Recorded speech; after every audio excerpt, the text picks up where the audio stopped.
grandes livros.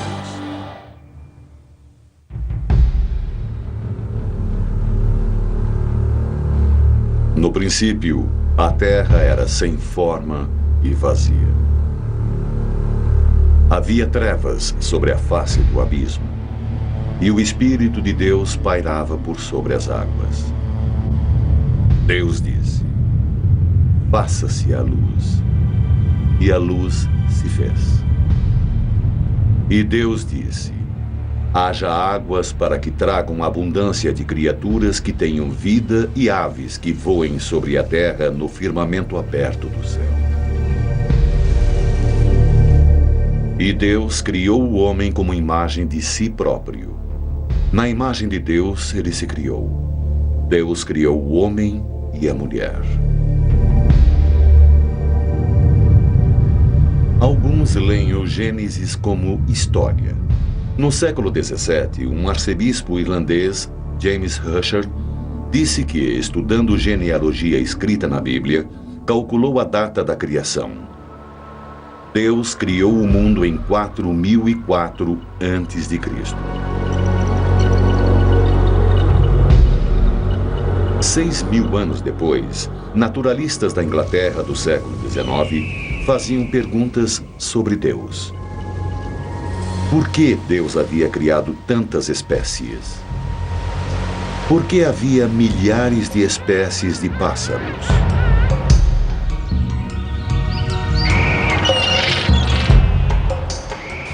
E, pelo amor de Deus, por que deveria haver 1 milhão de insetos?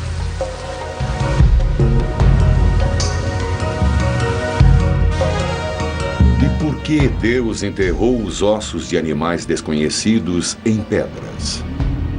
E por que montanhas altas parecem que antes estavam no fundo do mar? Seria preciso mais de 6.000 anos para mover uma concha até o topo da montanha. Foi o naturalista e observador inglês Charles Darwin que segurou o mundo junto ao microscópio de sua mente e viu o que todos tinham visto, mas de uma maneira diferente.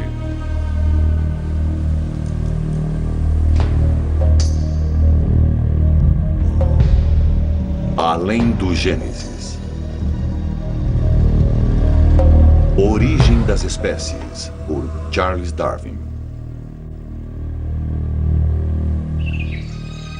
It is interesting to contemplate a tangled bank clothed with many plants of many kinds, with birds singing on the bushes, with various insects flitting about, and with worms crawling through the damp earth, and to reflect that these elaborately constructed forms, so different from each other and dependent upon each other in so complex a manner, have all been produced by laws acting around us.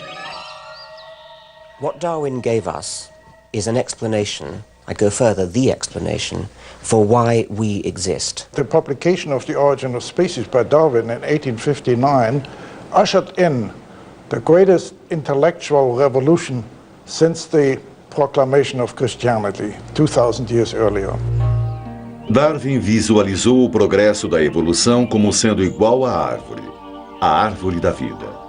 Do tronco sólido de um número limitado de organismos primitivos, através do tempo, brotou robustos galhos de peixes, répteis, plantas e mamíferos. Eles, por sua vez, multiplicaram-se, até finalmente as rosas e rabanetes, pombos e pavões, macacos, gorilas e humanos. A explicação de Darwin baseava-se na teoria da seleção natural da hereditariedade no nascimento de cada novo indivíduo que nascia levemente diferente dos outros. Ocasionalmente, um nasceria mais forte, rápido ou melhor habilitado para acompanhar as mudanças do mundo.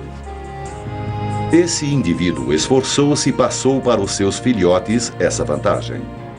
Geração após geração, pequenas mudanças se acumularam até que um novo organismo não procriava mais como seus ancestrais. Uma nova espécie surgia. non-random survival over countless generations leads to a gradual evolutionary change from small beginnings on our planet like bacteria. Over a sufficiently large number of these non-randomly selected generations, you end up with things like us, mammals, birds, highly complicated, beautifully designed creatures. There's not a shred of evidence that will stand the test of time that denies the biblical account of creation. That when God created Adam and then took Eve out of the side of Adam, they were as complete as we are now.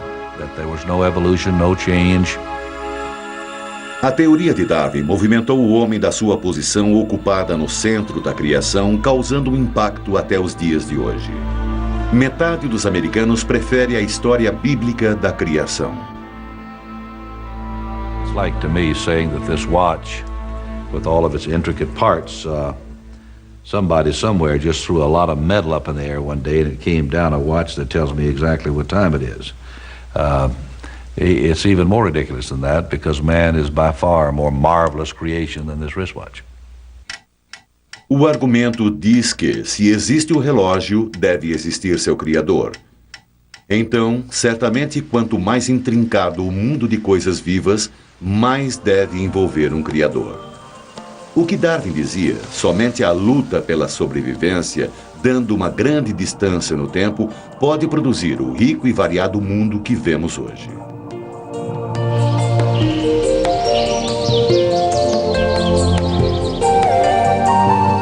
Darwin sabia que seu livro poderia levá-lo a um problema com aqueles que seguem a Bíblia literalmente. Então, em 100 páginas de exemplos de evolução, o homem consegue só uma sentença na última página.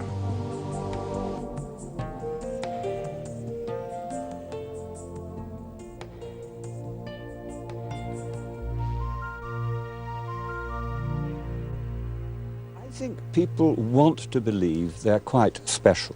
That, you know, somebody, God, put them there specially as a quite unique kind of creature and minds about them differently from what he minds about other creatures.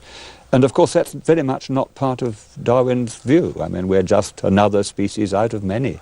It seems to be true that real opposition to Darwin developed when people recognized the full implication that we are closely related to apes. This is hard for us to believe today because we're so obviously related to apes. I mean, they're so immensely similar to us. There's that wonderful saying which comes down to us from the Victorian period of a bishop's wife who, when she heard about the idea of evolution, is supposed to have said, let us pray that it's not true, but if it is, let us hope that it will not become widely known. And I think that this is a reflection of a real discomfort that many people have always had with the notion that we are part of a planetary process of evolutionary change. 43 anos após sua morte, Darwin era manchete na América. Eles chamaram isso julgamento do macaco de Scopes. Dateline, Dayton, Tennessee, July 11th, 1925. In a moment, the story. O jovem John Scopes foi acusado de ensinar evolução em suas aulas. O perpétuo candidato a presidente, William Jennings Bryan, levantou-se doente do leito para fazer um comício de acusação. O igualmente famoso Clarence Darrow defendeu Scopes. On the day of the trial, a full house of avid spectators from all over the nation filed in to hear the debate. The issue was no longer the innocence or guilt of Scopes, but rather the final death struggle between two basic human philosophies, fundamentalism versus modernism. No fim, foi condenado e teve que pagar uma multa de $100. O veredito foi revertido por uma tecnicalidade, mas a lei permaneceu nos livros no Tennessee até 1967. The Scopes trial was just as farcical as some of the trials today in which teachers are ordered not to teach the creation model. A teacher should be allowed to teach any and all perspectives of truth. It's been our experience that when we do that, openly and fairly, creation wins hands down. That 47% of the American population doesn't believe in evolution is a very frightening statistic. It's frightening from an educator's point of view because it denies the basic unifying principle of biology, which is, to paraphrase it, nothing in biology makes sense except from an evolutionary perspective. Darwinism has more than its fair share of skepticism, and it's rather hard to see why that should be. Part of the problem is that people are simply ignorant of it. I mean, it's an astonishing thing, but it's true about our educational system, that we teach children just about everything except this really certain fact that we now know, which is why we exist. I believe that there is no other explanation for the kind of elegant, apparently designed complexity that we call life, that indeed defines life. Darwin foi cuidadoso em sugerir que um criador poderia ter começado o processo de inspirar vida. Mas o simples fato é que Deus não era necessário no universo de Darwin. Intervenção supernatural foi substituída pela seleção natural. Talvez fosse um mundo mais lógico. Certamente foi mais solitário.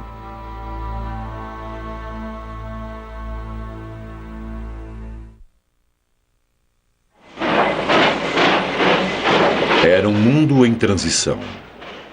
A Revolução Industrial começava. Na Inglaterra, pareceu que o mundo estava se abrindo para a mudança dos motores. Era o tempo das grandes ideias e grandes homens. Havia Erasmus Darwin, um próspero médico rural, um poeta, um pensador livre e um campeão da nova tecnologia. Seu filho Robert, outro homem de influência, o seguiu na medicina. E quando o segundo filho de Robert nasceu em 12 de fevereiro de 1809, presumiu-se que ele poderia fazer parte da terceira geração de médicos rurais.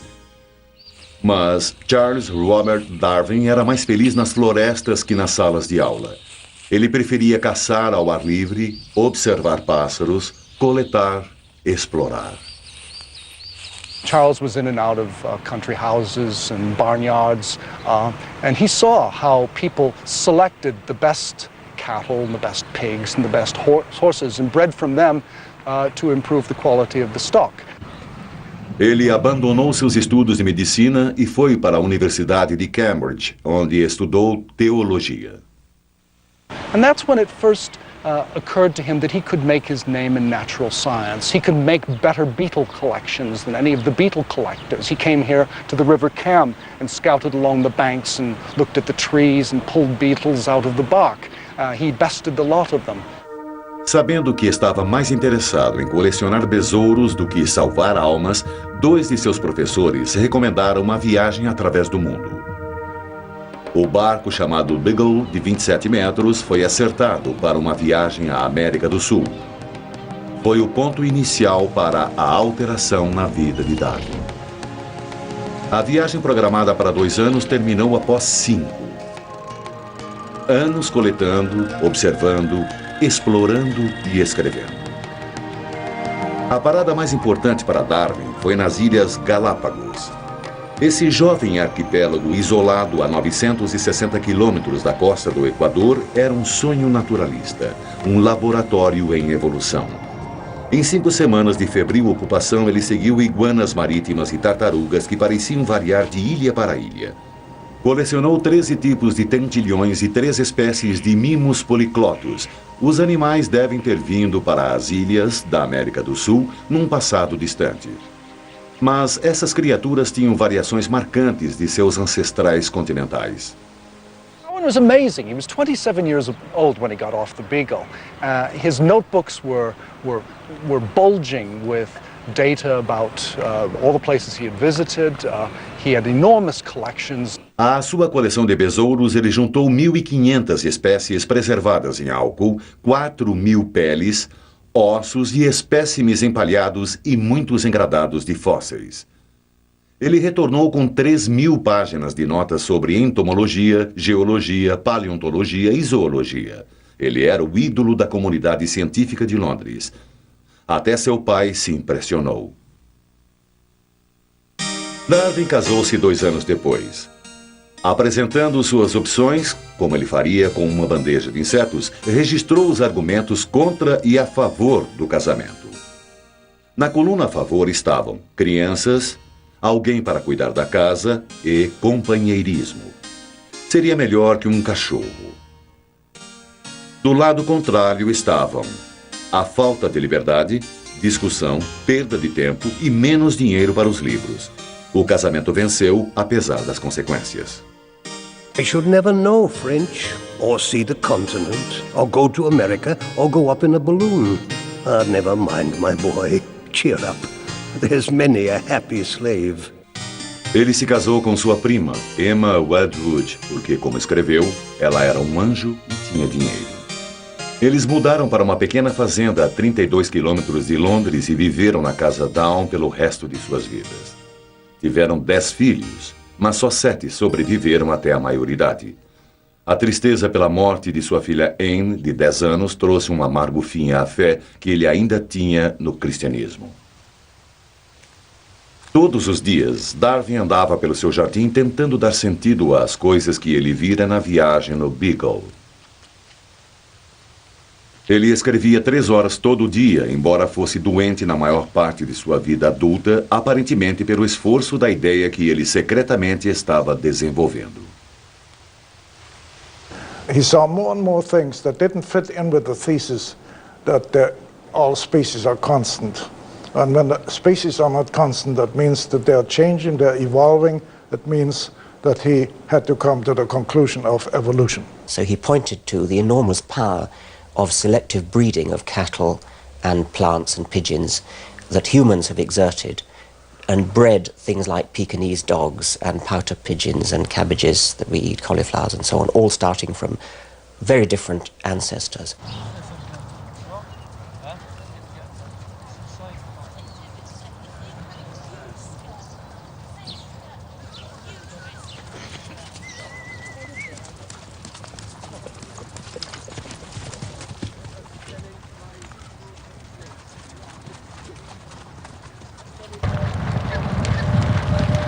O que Darwin chamou de seleção artificial contínua no novo mercado, o Centro Mundial de Cavalos de Corrida da Inglaterra. 300 anos atrás, essa criação não existia. Criadores ingleses cruzaram pequenos garanhões árabes com éguas inglesas. Então, e agora, o puro sangue é o cavalo mais rápido do mundo. Econômicos, estéticos, amantes do esporte. São tantas as pressões que dirigem a evolução das espécies no curral. Mas que força existia antes por trás da seleção natural? O que estava acontecendo no mundo real dos repolhos e dos manda-chuvas? Well, he really made 2 quite independent claims. One was the belief that all existing organisms, animals, plants, the lot, are all descended from some one or a few very, very simple organisms by just the natural process of descent, the ordinary process of biological reproduction. That's, if you like, the fact of evolution. And then the second thing he said was a mechanism, a process which would bring it about, which was his idea of natural selection. The survivors were naturally selected in the way that individuals in the barnyard were selected for what the breeder wanted in his stock. And Darwin went on to develop that original idea for 20 years after October 1838, when it occurred to him, and finally it became the centerpiece of his book, The Origin of Species.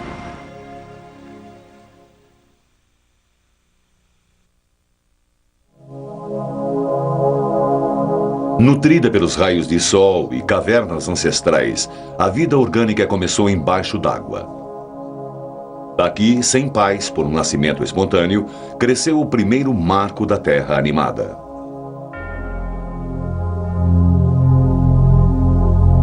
Essa aclamação à evolução foi escrita pelo velho Erasmus Darwin, mais ou menos uma década antes de Charles nascer. A ideia que as criaturas evoluem veio primeiro dos antigos gregos, mas foi explorado no começo de 1800. Um naturalista francês, Jean-Baptiste Pierre-Antoine de Monod, Chevalier de Lamarck, publicou uma obra propondo que todas as formas de vida originaram de um simples organismo. Ele observou que a variedade de vida era o resultado das espécies reagindo ao seu ambiente. Para explicar isso, Lamarck sugeriu as características adquiridas por um dos pais. Por exemplo, músculos bem desenvolvidos poderiam ser passados para os descendentes. A única coisa dessa teoria é que era errada. Sabemos agora que a genética controla os traços passados dos pais aos filhos, não o que os pais fizeram durante suas vidas. Darwin fez seus caminhos ao menos tentando entender o porquê da evolução. Esses eram os 3 elementos em sua teoria. Primeiro, no acaso da mistura da hereditariedade, cada indivíduo nasce um pouco diferente dos outros. Most animals, most plants, and indeed even many bacteria have sexual processes whereby genes from 2 different parental lineages come together in a single descendant. So it's the uniting of inventions made in different lineages into a single descendant that seems to be the great thing that sex does for you. O segundo elemento é a crueldade da natureza. Em breve nascerão mais indivíduos do que o mundo pode suportar. Existe uma luta pela sobrevivência. Algumas das diferenças herdadas acopladas a uma mutação dará ao organismo uma vantagem na luta para permanecer vivo. Se uma plumagem mais brilhante é mais atraente para o sexo oposto, o mais vistoso dos pássaros terá mais fêmeas e os machos terão no futuro penas mais bonitas. A natureza seleciona as melhores formas de vida adaptada ao meio ambiente para viver e reproduzir. Em 1942, a teoria darwiniana da seleção natural estava essencialmente completa. Ele escreveu um opúsculo e 2 anos mais tarde o expandiu num ensaio de 230 páginas a ser publicado no dia de sua morte. Ele viu como o poder anglicano poderia caçar, humilhar e até prender aqueles que negavam Deus. Darwin foi muito cauteloso na publicação, mas muito ambicioso e orgulhoso para ter sua ideia morrendo com ele. Por 15 anos, ele coletou e colecionou um banco de dados, dando apoio à sua seleção natural no seu estúdio na Casa Down. Ele escreveu artigos e livros científicos, mas manteve secreto o seu trabalho mais especulativo. After that, he was persuaded by his friend Lyell to sit down now and start working up this book on species that he had been planning so long. Que choque quando abriu a correspondência um dia em 1958. Alfred Russel Wallace, um jovem naturalista coletor de espécies da Malásia, enviou a ele um artigo pedindo para rever a ideia que tinha tido. Darwin read this essay. He was thunderstruck because it was his own theory of natural selection, as he himself said. Darwin rapidamente escreveu um resumo do seu trabalho e mandou os 2 papéis para serem lidos por cientistas e naturalistas na prestigiosa sociedade Linnean. Agora que Darwin era uma figura pública, seu medo de censura o assustou quando ele tentava concluir o trabalho mais importante da sua vida para a publicação. Those 18 months were murder for Darwin. Darwin was still afraid of persecution. After months and months of struggling, Darwin finally finished the last proof. He went all the way up to the farthest verge of civilization on the North Yorkshire moors, and there Darwin was miserable. He didn't have his wife and his kids with him to begin with. He tripped and his ankles swelled up huge so he could hardly walk. He had a fiery rash on his face. He developed boils. He said it was like living in hell. And what was he doing when he was there? He was writing letters to accompany pre-publication copies of The Origin of Species, to go out to all of the naturalists, the geologists, the old Anglican clergymen whose respect he had cultivated for so many years. And his letters were peppered with phrases like, "You will not approve of your old student. You will abhor what I've written. You will fulminate anathemas. You will long to crucify me alive."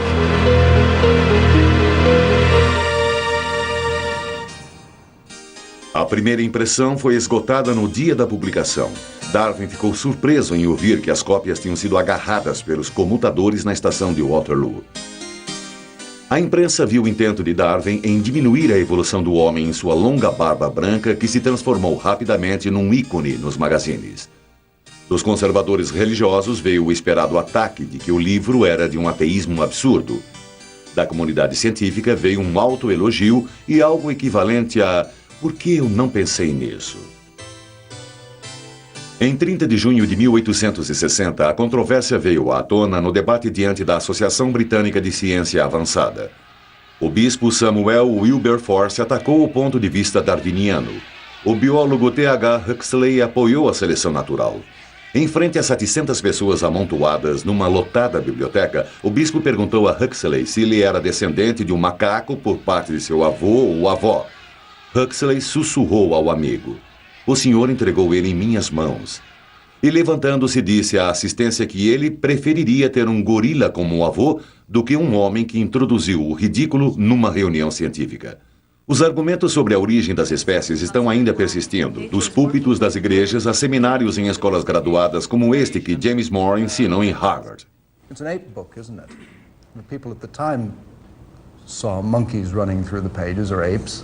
I mean, I don't think he had any sense that he could write a book like this and not be writing about human beings. I think he was canny in terms of not addressing it directly to his descent of man.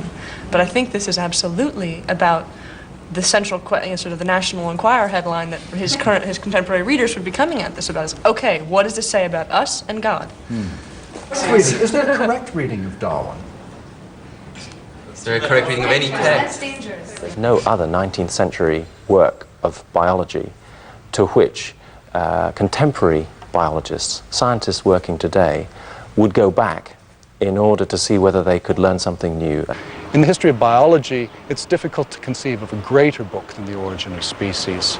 It fundamentally, and I believe permanently, changed our view of nature. Vivemos num mundo de princípios darwinianos. Precisamos nova vacina para a gripe todo ano. Pesticida para insetos resistentes está devastando plantações. Cólera, malária e tuberculose estão voltando. O vírus da AIDS muda tão rapidamente que as drogas pararam de agir.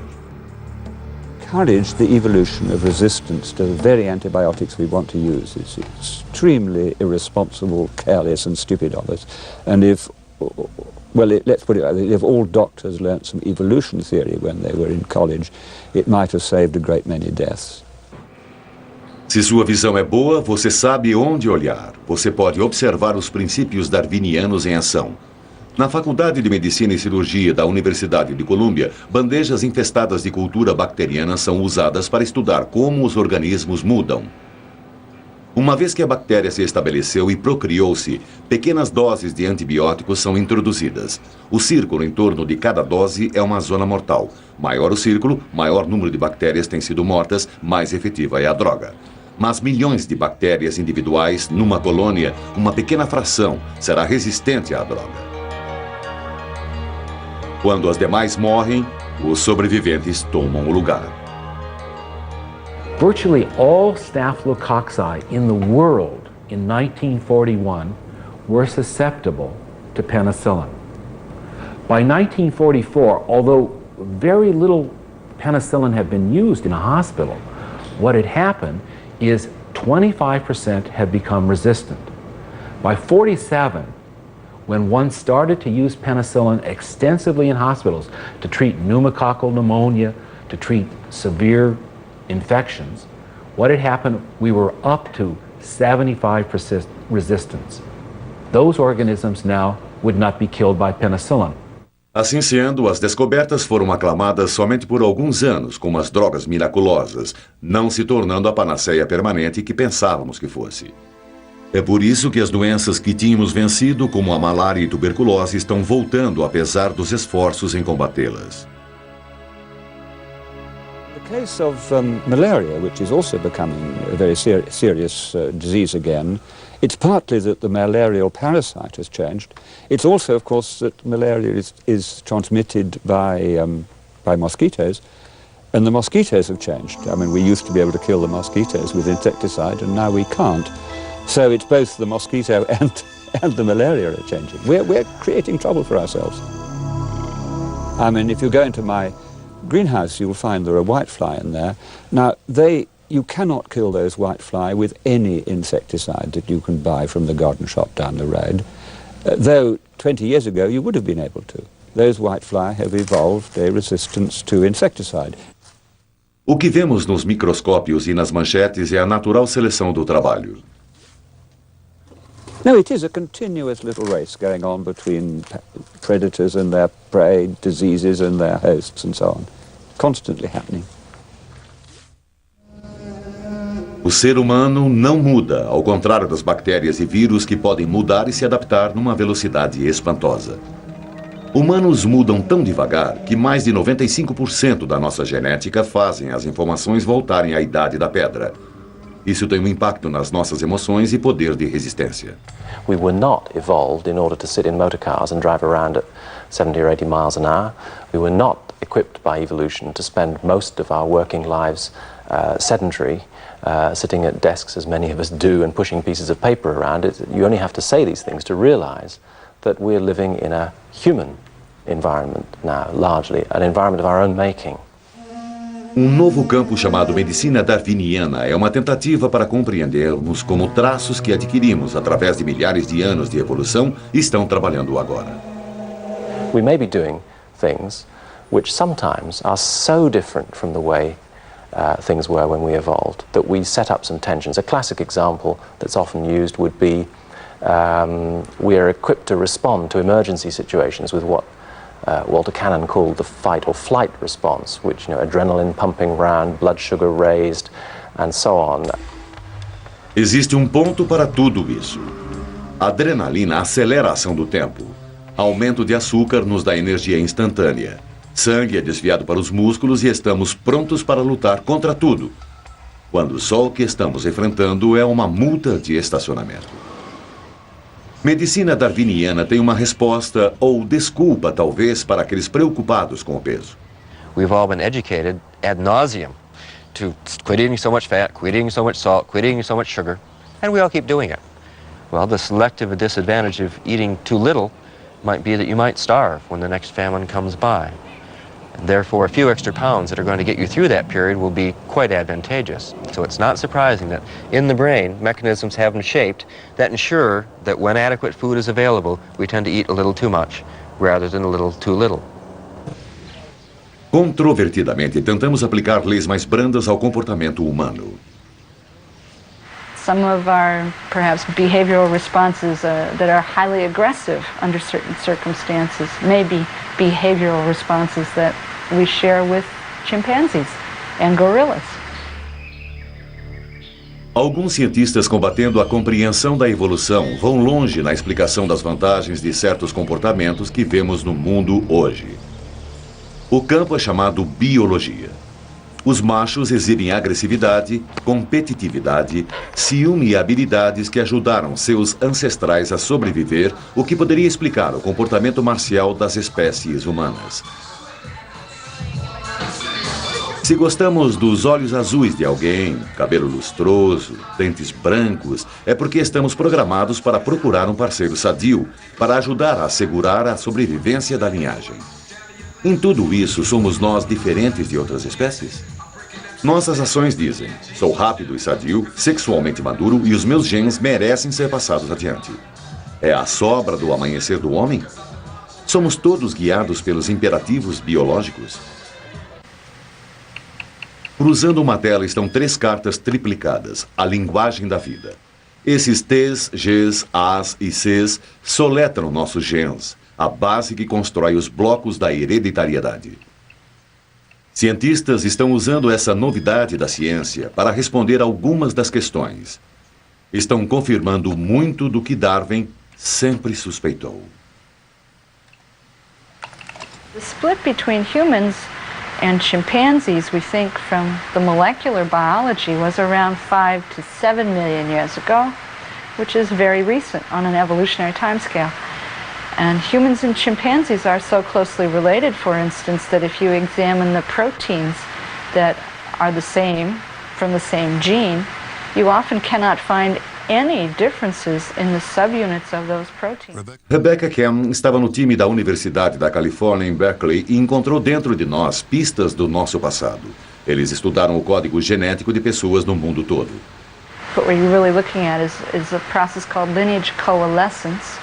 When you did that, they all coalesced into a single ancestor, a maternal ancestor. Eles calcularam a linhagem humana há mais ou menos 200 milhões de anos para um ancestral teórico que provavelmente descendeu de Eva. I actually don't like to use the word Eve because it has a lot of religious connotations that aren't really biologically accurate. It implies that there was a single ancestor for all people, and this is sometimes seen in the press as a single woman who gave rise to all humans. That's not really true. There could have been anywhere from 2,000 to 10,000.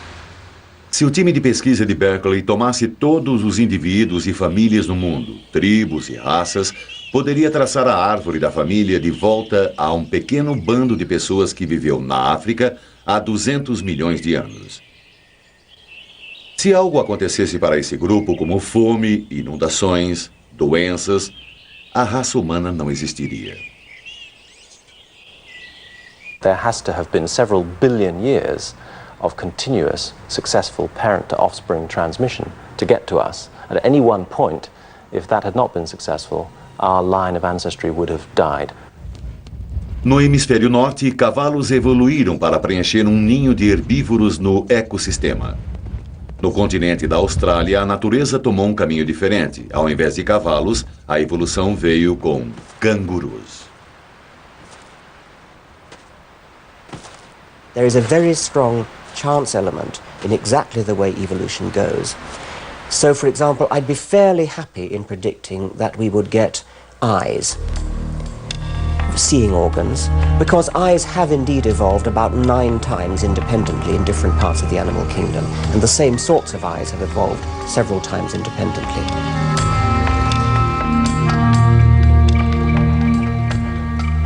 It might not even finish up with an intelligent, communicating, talking animal. I mean, it's very striking that the dinosaurs ruled the earth for 100 million years. They ran about on their hind legs, so their hands were free. There's nothing to stop them making tools. And yet they never invented or evolved an intelligent speaking form. Tente imaginar o que a espécie dominante na Terra poderia parecer se os dinossauros tivessem evoluído ao invés dos mamíferos.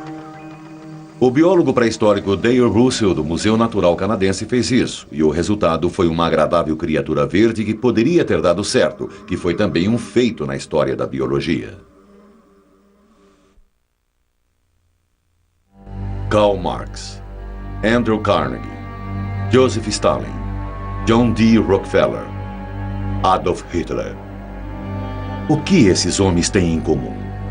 Dos capitalistas aos comunistas, todos acharam a errônea interpretação de Darwin para justificar a conduta de suas vidas.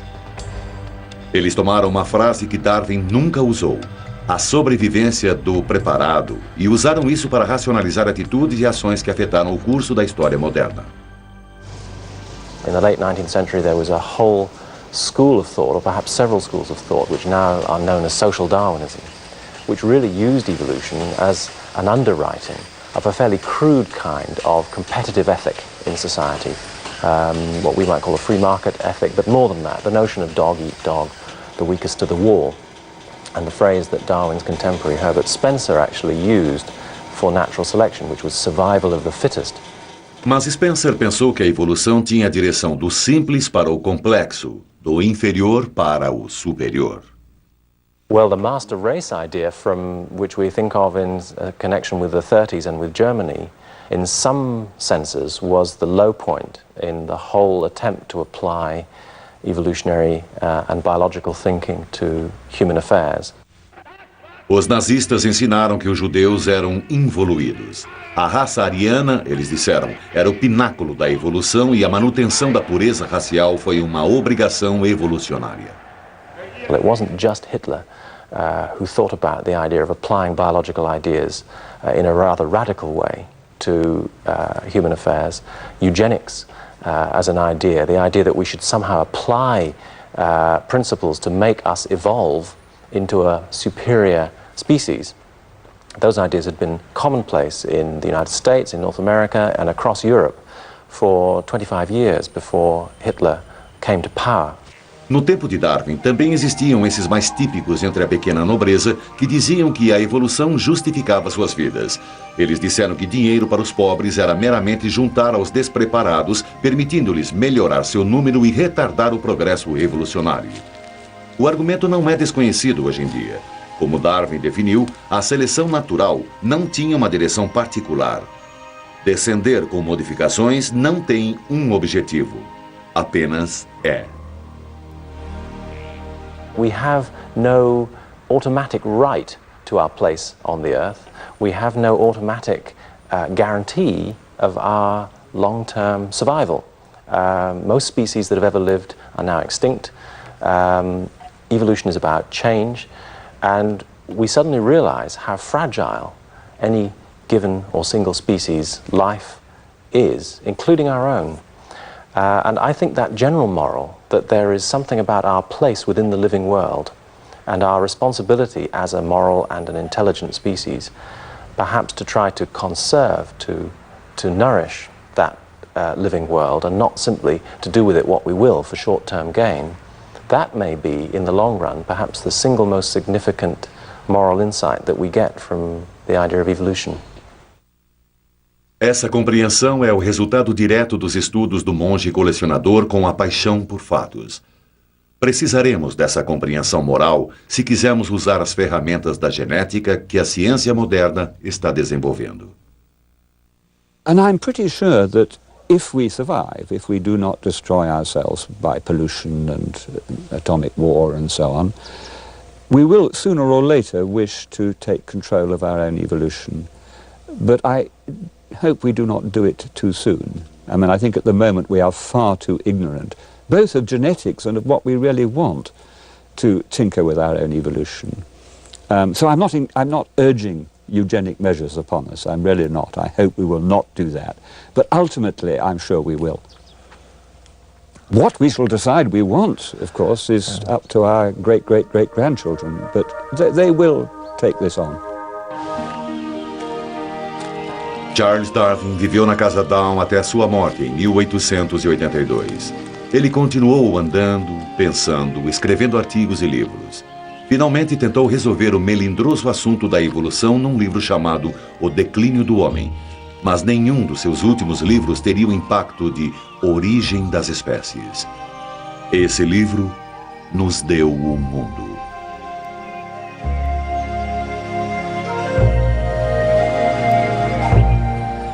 There is grandeur in this view of life, with its several powers having been originally breathed by the Creator into a few forms or into one. From so simple a beginning, endless forms, most beautiful and most wonderful, have been and are being evolved.